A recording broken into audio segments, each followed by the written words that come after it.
Assalamualaikum warahmatullahi wabarakatuh. Anak-anak, selamat pagi.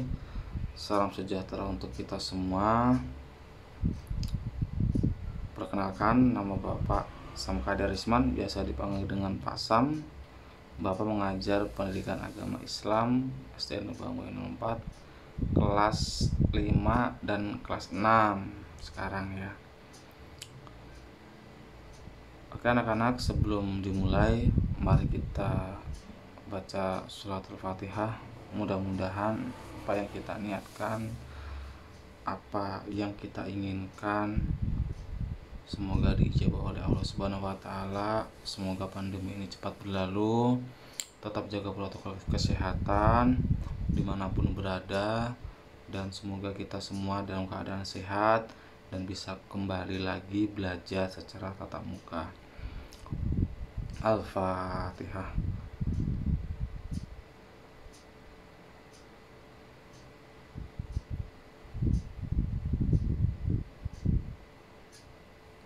Selesai? Anak-anak, selamat datang di tahun ajaran baru tahun 2021-2022. Ya, materi hari ini adalah tentang membaca surat pilihan, atau di sini dipilih adalah surat At-Tin. Nanti kalian bisa sambil menyimak di buku kalian ya. Ada 4 isi pokok materi, yaitu membaca surat At-Tin, menghafal surat At-Tin, menulis surat At-Tin, dan makna kandungan surat At-Tin. Nanti tugas kalian adalah menyimak video ini. Setelah itu nanti kalian ada tugas di akhir video. Oke ya, kalau ya ada di akhir video. Oke anak-anak, kita langsung ke materi pertama, yaitu membaca surat At-Tin. Membaca surat At-Tin sebelum Nabi Muhammad hijrah. Nah, ini maksudnya adalah tuh nanti di akhir ada tuh. Surat At-Tin terletak pada juz 30, sudah pasti, dan merupakan surat ke-95. Ingat 95 ya. Kalau surat di dalam Al-Quran itu jumlahnya ada 114, juznya ada berapa? Ada 30 juz. Ayatnya ada berapa? Ada 6666, 6666. Tapi ada yang berbeda pendapat juga. Ada yang mengatakan ayat Al-Quran itu 6236. Jadi beda-beda. Jadi dalam Islam berbeda itu hal yang wajar. Jadi maklum. 6236 boleh, 6666 bisa, boleh. Ke 95 ya, jadi urutannya ke 95, totalnya 114 surat. Kalau 94 itu An-Nasr, Alam Nasroh Laka Sodorok. Kalau 96 itu Al-Alaq, Iqra bismi rabbikal ladzi khalaq, bukan Al-Falaq ya. Kalau Al-Falaq itu 113 sebelum Anas. Surat ini terdiri dari 8 ayat. Ingat 8 ayat. Surat At-Tin termasuk dalam kelompok surat Makkiyah, yaitu surat yang diwahyukan atau diturunkan di kota Mekah. Ada 2 golongan surat, yaitu surat Makkiyah dan surat Madaniyah. Kalau Makkiyah itu turunnya di kota Mekah, kalau Madaniyah itu turun di kota Madinah. Maksudnya apa? Surat Makkiyah itu diturunkan sebelum Nabi Muhammad hijrah ke kota Madinah. Diusirkan waktu itu. Akhirnya Nabi Muhammad kalah oleh kafir Quraisy, diusirlah. Akhirnya hijrah ke kota Madinah. Nah, di sana disambut oleh kaum Ansor. Nah, setelah di sana kan lama di sana tuh. Nah, akhirnya ada juga surat yang turun di sana di kota Madinah. Nah, makanya diturunkan di kota Madinah. Jadi surat Makkiyah itu sebelum Nabi hijrah ke kota Madinah. Paham ya? Sampai sini pasti paham lah. Mudah-mudahan paham. Terus terlebih dahulu kita membaca ta'awuz atau isti'adzah bisa. Ta'awuz itu adalah bacaan a'udzubillahi minasyaitonirrajim. Itu ta'awuz. Basmalah itu bismillahirrahmanirrahim. Nah, ini ta'awuz nih. Ini nih, nah ini taus kan. Nah, maaf, aku pencet. It's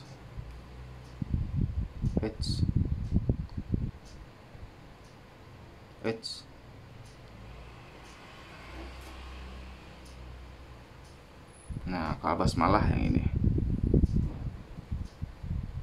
itu basmalah. Kalau tahlil la ilaha illallah. Kalau tasbih subhanallah. Kalau tahmid alhamdulillah. Kalau takbir Allahu akbar. Baca bareng-bareng ya. A'udzu billahi minasyaitonir rajim. Bismillahirrahmanirrahim. Wattini waszaitun wa turi sinin wa hadzal baladil amin. Laqad khalaqnal insana fi ahsani taqwim summa radadnahu asfala safilin illal ladzina amanu wa amilus solihati falahum ajrun ghairu mamnun.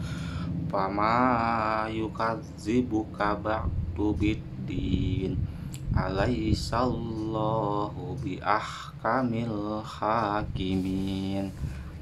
Shadaqallahul azim. Yang sudah belajar mengaji di TPA TPH mudah-mudahan lancar. Yang belum atau yang belum lancar ya dilancarkan. Jadi dari di rumah, ini kan mumpung di rumah nih, nah itu dilancarkan latihan membaca. Mudah-mudahan kelas 5 semua tidak ada yang nggak bisa membaca semuanya. Amin. Lanjut ya. Beberapa hal yang perlu diperhatikan ketika membaca surat Atin adalah sebagai berikut. Yang pertama, terdapat bacaan qalqalah, yaitu ketika ada huruf qalqalah mendapat harokat sukun. Cara membacanya harus dipantulkan. Perhatikan beberapa contoh di bawah ini. Jadi nanti Bapak nggak akan bahas semua ya, Ini inti-intinya saja. Pasti kalian sudah tahu, pasti kalian sudah pernah. Kelas 5 pokoknya is the best lah, pokoknya udah bisa semua lah ya. Bacaan qalqalah itu ada dua, yaitu qalqalah sugro dan qalqalah kubro. Kalau qalqalah sugro itu terletak di tengah-tengah kalimat atau huruf, sedangkan qalqalah kubro itu terletak di akhir kalimat. Nah, kalau qalqalah itu kecil, kalau kalau qalqalah sugro itu kecil, kalau kubro itu besar. Jadi kan ada kiamat sugro, kiamat kubro. Kayak sugro itu kecil, kubro itu besar. Qalqalah itu artinya membal atau memantul. Ya, mantul bosku. Bukan itu. Bukan. Jadi mantul itu membal itu ya mantul itu tadi. Nah, huruf ada 5 huruf qalqalah. Ba, jim, dal, to, kof. 5 ya. Nah, kalau disingkatnya baju di toko. Tuh, summa rodadnahu. Tuh ya, rodad. Nah, mantul. Rodad. Nah. Terus huruf kof kan ba, jim, dal. Nah, dal tuh. Ya kan? Tuh dalnya nih. Nih. Ya kan? Terus huruf kof berharokat sukun. Sukun itu dibaca mati. Taqwim. Nah kan baju di toko. Ba, jim, dal, to, kof. Kof ya. Ini kof nih. Ini kof.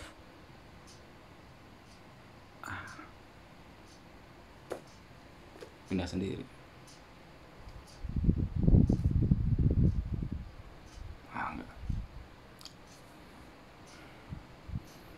Tanda baca mat juga terdapat dalam Atin. Panjangkan bacaan jika terdapat tanda mat ketika baik ketika berharokat fathah, kasroh maupun doma. Nah, banyak ya tuh. Bapak nggak akan bahas semua karena nanti terlalu lama. Mudah-mudahan guru kalian di TPA atau TPG nanti sudah menjelaskan. Tuh, itu mat itu bacaan panjang, bisa dibaca panjang 2 harokat maupun 5 harokat. Nah, mat itu ada 2. Nanti ada tuh.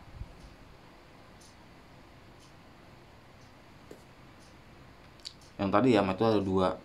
Nah, nanti ada setelah itu ada cabang-cabang yang lagi itu banyak. Perhatikan cara membaca berdasarkan ilmu tajwid. Ada beberapa bacanya yang harus dibaca jelas atau mendengung. Perhatikan beberapa contoh lafal di bawah ini. Ikfa itu dibaca samar. Nanti kalau ada soal ikfa itu dibaca apa? Dibaca samar. Ada huruf non sukun bertemu dengan huruf shin. Nah, kan ikfa itu hurufnya ada 14. Ya, 14.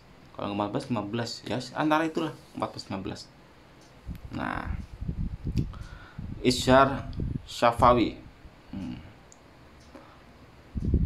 Ada huruf mem sukun bertemu dengan huruf alif. Isyar itu hurufnya ada 6.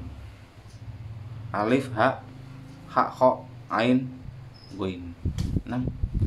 Jadi itu huruf syafawi. Isyar halki, ada huruf ro tanwin bertemu dengan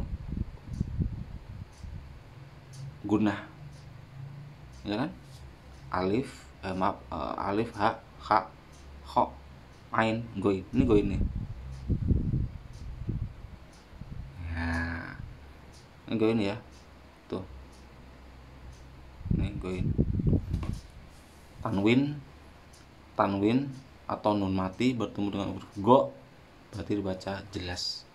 Goi ajrun, run, bukan rung. Kalau rung itu nanti jatuhnya ke ikfa, malah samar, ya kan? Kalau ikfa kan ing, bukan in, karena nun mati bertemu dengan shin. Isyar sarfawi dibaca jelas. Sudah, pokoknya isyar itu jelas, seperti hubungan aku dengan dia. Mantap. Menghafal surat atin. Surat atin termasuk kelompok surat-surat pendek, jumlah ayatnya yang sedikit termasuk menjadi tidak sulit. Jadi ciri-ciri surat Makkiyah, ciri-ciri surat Makkiyah itu kalau kamu bisa perhatikan itu satu cirinya. Tapi banyak ya, ciri-cirinya banyak, tapi kesimpulannya garis besarnya adalah surat Makkiyah itu suratnya pendek-pendek, ayatnya pendek-pendek. Kesimpulannya seperti itu. Tapi ciri-ciri yang lain banyak. Bacalah berulang dengan fasih dan benar, mulai dengan yang pertama. Wattini wazzaitun. Kalau tasdid itu dibaca double. Ini tasdid nih.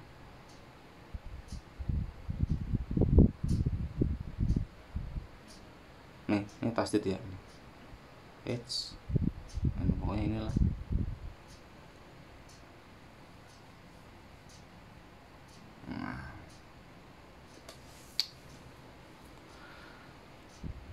Jika ayat yang pertama sudah hafal, ulangilah sekali lagi.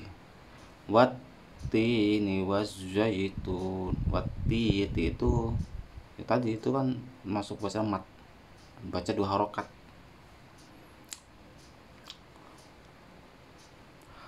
Untuk menjaga hafalmu, bacalah surat atin ketika sholat. Setelah membaca surat Al-Fatihah pada rakaat pertama atau kedua, bacalah surat atin. Boleh nggak berulang-ulang Pak Atin? Boleh aja. Kalau nggak ada surat yang lain hafal, boleh aja. Biar itu kan memperlancar bacaan kamu. Ya, ini wattini wazzaitun.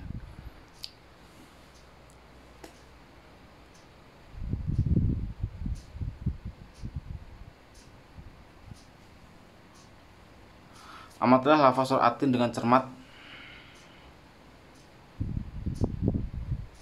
Tulislah ayat di atas dengan pelan-pelan dan perhatikan bentuk hurufnya. Huruf apa saja yang berubah bentuknya dan huruf apa saja yang tidak dapat menyambung huruf di depannya. Ingatlah dengan baik huruf yang harus berubah bentuk dengan yang tidak berubah bentuk. Wow, salah satunya cara wow. Wow itu nggak bisa disambung dengan huruf apapun, nggak bisa. Ya kan? Banyak tuh.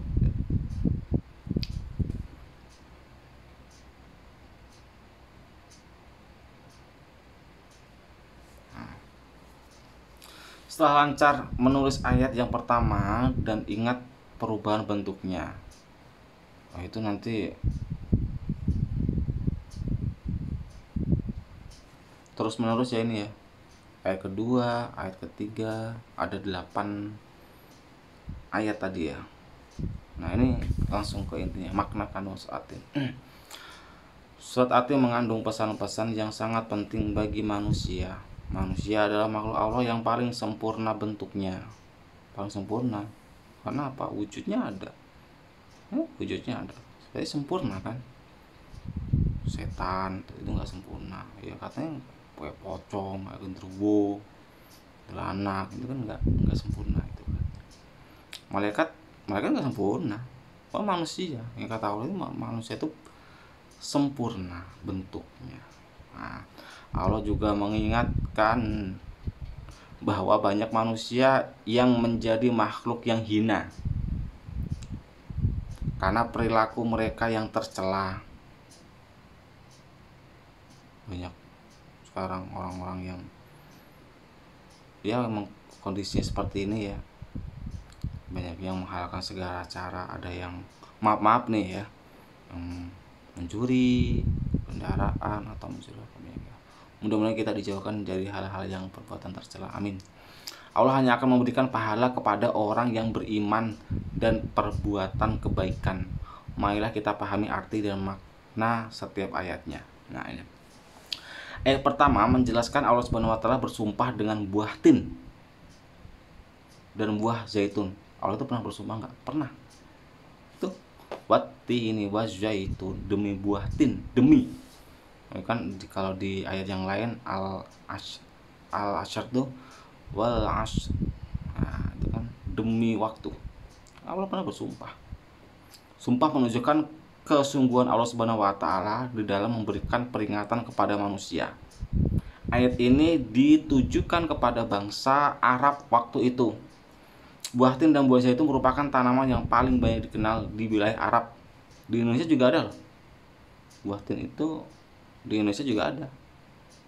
Nah, jadi kita beruntung berada di Indonesia karena salah satu buah yang diceritakan di dalam Al-Quran itu ada di Indonesia.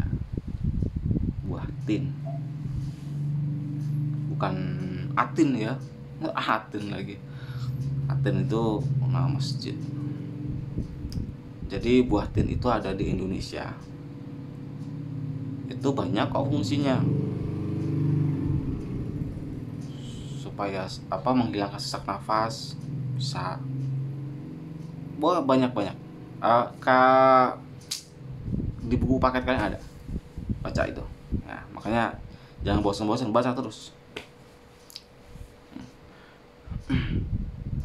Dengan begitu mereka bisa memahami makna sumpah Allah Subhanahu wa taala.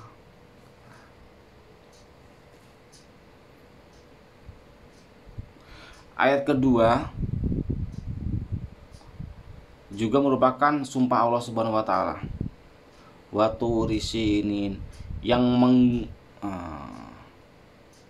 menggunakan nama gunung, yaitu Gunung Sinai.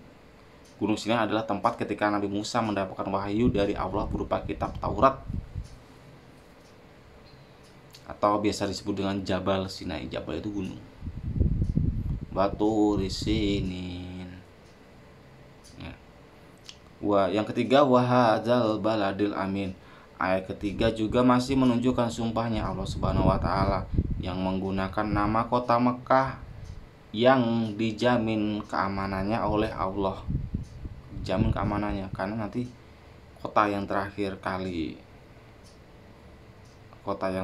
kali hancur ketika kiamat yaitu Mekah. Ada yang mengatakan Syam, negeri Syam. Syam itu ada 4 negara. Terus ada yang mengatakan Mekah, ya beda-beda tadi. Karena Mekah itu ya dijaga oleh ribuan malaikat, ini nggak sembarangan kan dihancurkan Dajjal kan nanti. Nah itu kan nanti kan Dajjal itu susah untuk masuk kota Mekah, itu susah, jadi nanti dijaga oleh ribuan malaikat. Kota Mekah adalah kota yang mulia karena sebagai kota kelahiran Nabi Muhammad SAW. Nabi Muhammad itu lahir di kota Mekah pada tahun Gajah. Nabi Muhammad itu lahir tanggal 12 Rabiul Awal. Tahunnya tahun Gajah ya, karena pada waktu itu Ka'bah mau dihancurkan oleh Raja Abraha dan para pengikutnya. Nah, dan tempat Ka'bah atau Baitullah, keempat nama yang digunakan sebagai sumpahnya Allah Subhanahu wa taala, yaitu buah tin, buah zaitun, Gunung Sinai, dan kota Mekah adalah nama-nama yang sudah dikenal masyarakat Arab. Hal ini untuk memberikan penegasan kepada kaum kafir Quraisy bahwa mereka sedang diingatkan oleh Allah agar menjadi manusia yang mulia. Berarti kan ini ayat ini sebelum diusir ya, sebelum Nabi Muhammad itu hijrah ke kota Madinah. Nah, jadi kaum Quraisy itu dulu menyiksa Nabi, terus menyiksa pengikut-pengikutnya Nabi. Ya ini sumpahnya Allah. Yang keempat, laqad khalaqnal insana fi ahsani taqwim. Ayat keempat menerangkan bahwa manusia diciptakan oleh Allah dengan bentuk yang sempurna. Melalui ayat ini Allah mengingatkan kepada manusia agar senantiasa bersyukur kepada Allah. Nah, jadi kita itu harus pandai-pandai bersyukur. Alhamdulillah kan kita masih sehat. Coba kalau gimana sih rasanya orang yang nggak pernah kena COVID? Rasanya itu kan seperti dispesialkan gitu kan oleh Allah kan. Sempurna ya, maaf ya jika ada orang yang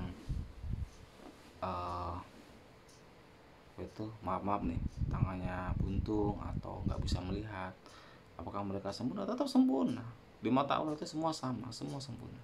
Yang membedakan itu kan amal kita. Nah, kan?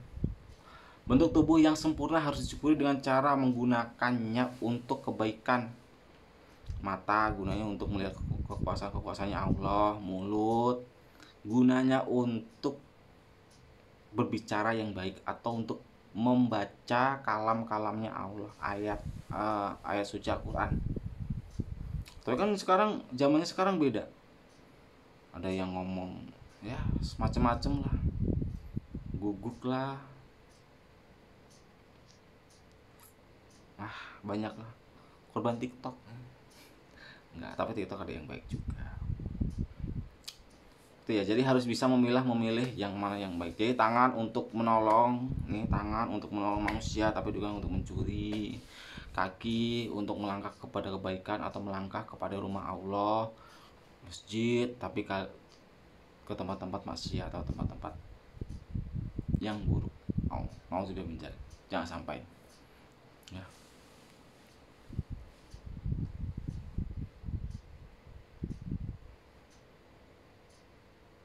Ayat kelima merupakan peringatan dari Allah bahwa meskipun manusia memiliki bentuk yang sempurna, dia dapat menjadi manusia yang rendah walaupun sudah sempurna loh.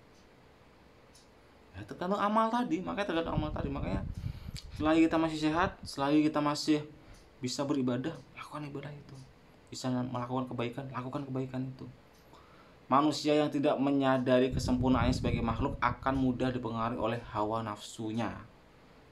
Loh, kayak tadi ya, kayak kita kan manusia yang sempurna, kita diberi hawa nafsu juga.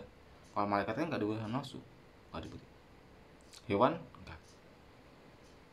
Yang menyebabkan perbuatan jahat. Semoga kita semua terhindar dari perbuatan jahat. Amin. Kejahatan dan kemaksiatan itulah yang menyebabkan manusia jatuh ke dalam kehinaan. Nauzubillah. Ayat kelima itu summa radadnahu asfala safilin. Ayat ke-6, ilal ladzina amanu wa amilus solihati falahum ajrun ghairu mamnun. Menjelaskan bahwa manusia yang tidak jatuh dalam kehinaan adalah mereka yang beriman dan mengerjakan kebaikan. Itu disebutkan dengan Allah golongan kanan. Mereka ini akan diberikan oleh Allah Subhanahu wa taala pahala yang tiada terkira atau biasa. Biasanya kan kalau ditimbang pahalanya, pahala sama keburukan, kalau pahalanya lebih berat maka akan masuk surga. Kalau keburukan yang berat maka akan masuk neraka, kan gitu kan. Kejahatan dan kemaksiatan itulah yang menyebabkan manusia jatuh ke dalam kehinaan. Ya, semoga anak-anak kelas 5 SD 54 ini tidak termasuk orang yang berbuat jahat. Baik semua. Amin. Yang keenam, udah tadi ya.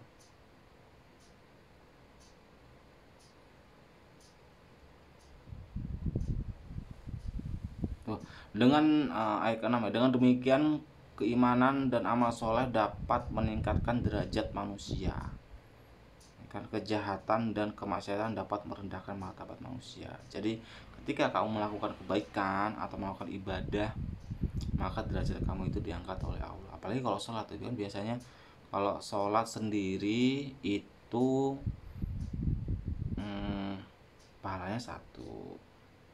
Tapi kalau sholat jamaah 27 dilipat gandakan berapa kali itu? 27 kali lipat kan. Makanya mending sholat jamaah atau sendiri pak, ya jamaah lah, bagus jamaah itu kan? Karena dilakukan bersama-sama. Kenapa? Karena gini, pekerjaan jika dilakukan sendiri itu lama, pasti nanti.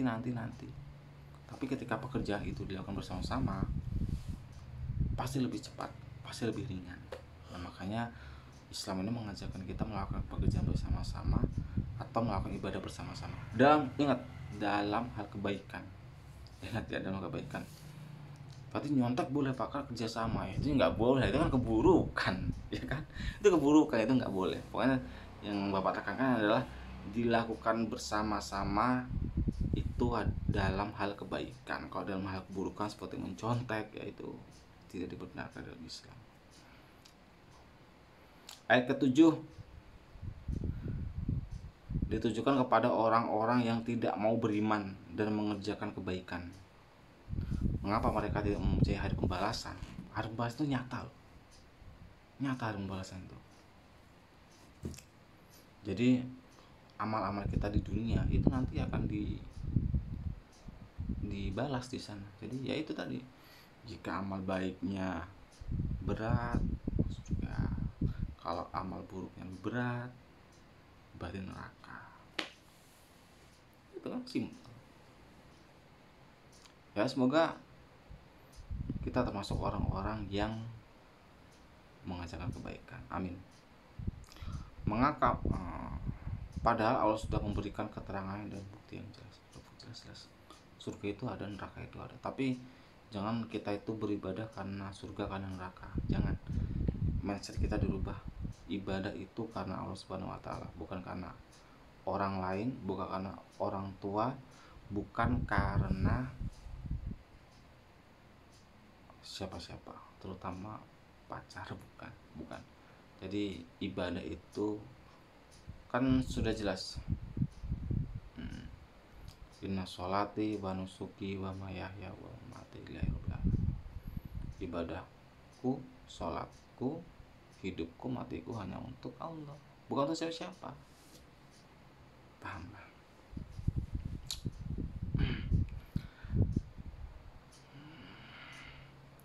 Ayat yang terakhir atau ke-8 ini menyatakan dengan pernyataan bahwa Allah adalah Tuhan yang Maha Adil dalam memberikan pembalasan. Pasti sekecil apapun perbuatan itu pasti akan dibalas oleh Allah, dan sekecil apapun keburukan itu pasti akan dibalas oleh Allah. Jadi kebaikan sekecil apapun Allah tahu, keburukan sekecil apapun Allah juga tahu. Jadi sepandai-pandai kamu menyembunyikan keburukan atau kebaikan kamu, pasti Allah catat, semuanya Allah catat. Orang yang beriman kepada Allah,